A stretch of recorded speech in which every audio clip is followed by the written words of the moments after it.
एका कढईमध्ये 1 ते 1.5 लिटर दूध घेतलेलं आहे आणि गॅस चालू केला. छान असं दुधाला स्लो गॅसवर एक उकळी येऊ दिली, बघू शकता. आणि त्यानंतर त्यामध्ये दूध फुटण्यासाठी मी एक लिंबाचा रस टाकला आहे. त्याच्यामध्ये तुम्ही व्हिनेगर किंवा थोडंसं दहीसुद्धा टाकू शकता. त्यानंतर त्याला स्लो गॅसवरच मी छान असं हलवून घेतलं. नंतर ते दूध बघा घट होत होतं असं.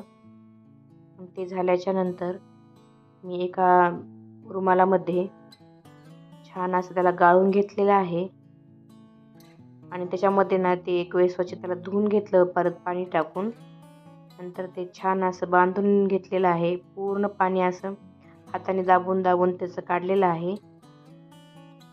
छान बांधून त्याच्यावरनं असं काहीतरी ओझं ठेवायचं. मी खलबत्ता ठेवलेला होता, रात्रभर ठेवलं होतं आणि सकाळी बघू शकता छान असं पनीर झालेलं आहे. त्याचे जसे हवेत ना तसे तुम्ही ज्या आकारामध्ये तुम्हाला काप हवेत तसे तुम्ही करू शकता. बघा सॉफ्ट आणि स्पंजी झालेलं आहे.